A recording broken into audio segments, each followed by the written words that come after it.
Welcome to Responding Safely in an Emergency, Fire Safety and Evacuation Procedures for Assisted Living. Brought to you by American Way University. My name is Angie Danielski, and I've developed this course for caregivers in assisted living.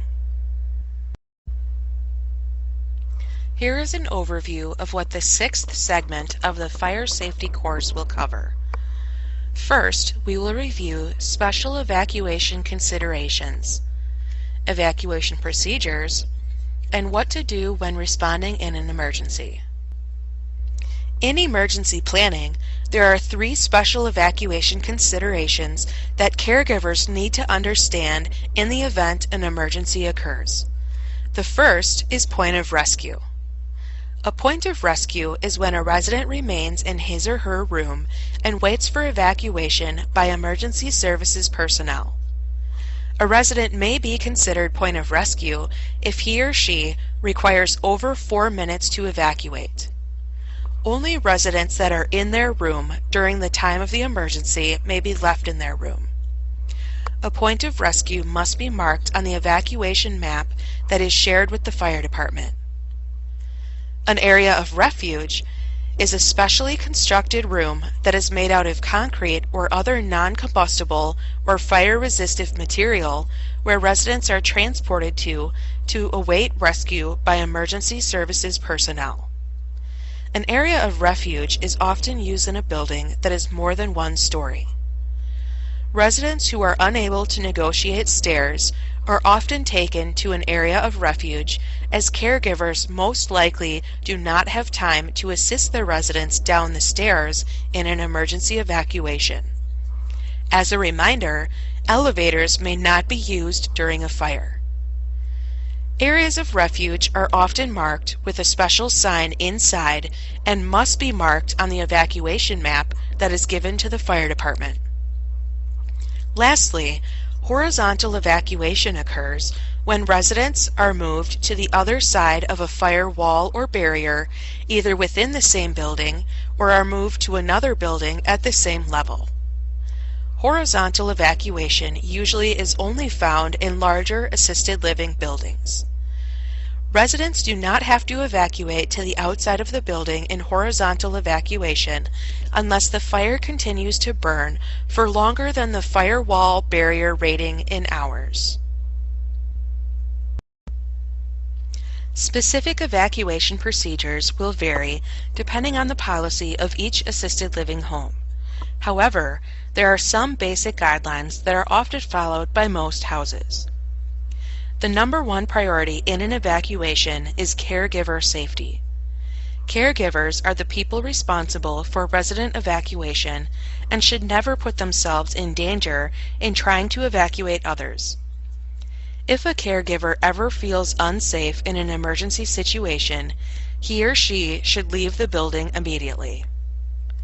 CBRFs will often have an evacuation checklist to assist caregivers with evacuation procedures. This will often include a list of residents as well as staff members to keep track of all of the individuals and their evacuation status. This can also be helpful to provide to emergency personnel if anyone remains inside the building. A copy of the evacuation map should be included with the evacuation checklist so that caregivers can provide emergency personnel with a map of the building and the location of any special compartments and residents who may still remain inside the building. It is very important and essential that caregivers and other assisted living staff are communicating with the fire department so that firefighters know if there are any people still in the building. Emergency services personnel also should be made aware if any resident is unaccounted for so that a search can be conducted. Lastly, once a person has exited the building, that person should stay out of the building so that everyone is accounted for in the predetermined meeting place. Caregivers should keep an eye on residents so that they do not attempt to go back into the building to get any personal belongings. Material items are replaceable. People are not. In an emergency situation, responding using a systematic approach can help to maximize resident safety. Caregivers should work from one end of the building to another, usually moving away from the fire. By doing so, staff cover the most ground in the easiest manner possible. While caregivers are checking resident rooms or common areas, he or she should shut off the lights and close, but not lock, the doors of the rooms that they have already checked to help limit the spread of fire. Caregivers should ensure that ambulatory residents are notified and begin with self-evacuation first. This will allow for the people who can quickly evacuate to do so while staff members are checking the building and assisting other residents. As caregivers are checking resident rooms and common areas, he or she should assist semi-ambulatory residents to begin evacuation. This can include helping residents to stand so that they can evacuate on their own, or assisting residents with transferring to a wheelchair so that they may exit the building on their own. All residents should be instructed to assemble at the meeting location on the exterior of the building so that they can be accounted for by the caregiver at that location. After ambulatory and semi-ambulatory residents are evacuated, caregivers should begin assisting non-ambulatory residents with evacuation if possible. If the fire has not spread to the area where resident rooms are located, caregivers should assist the residents who require over 4 minutes to evacuate in exiting the building. If a resident is considered a point of rescue, caregivers can assist residents to the floor and alert them that emergency services personnel will come to rescue them. Smoke and heat rises, so assisting a point of rescue resident to the floor will help prolong their safety, as smoke and heat will first fill the room near the ceiling.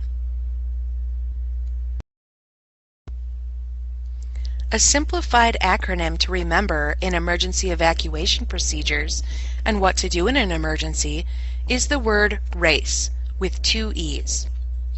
The letter R stands for rescue.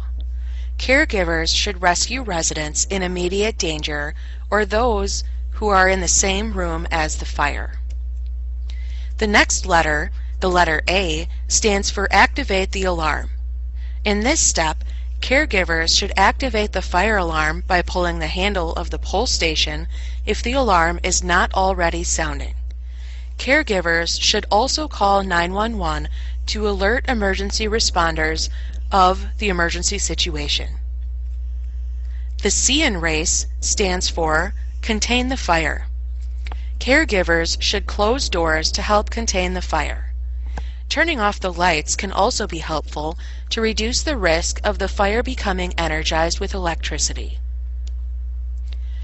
The first E stands for extinguish. If the fire is small enough and the fire extinguisher is nearby, caregivers can attempt to put out the fire. A caregiver should not go in searching for a fire extinguisher if one is not already available.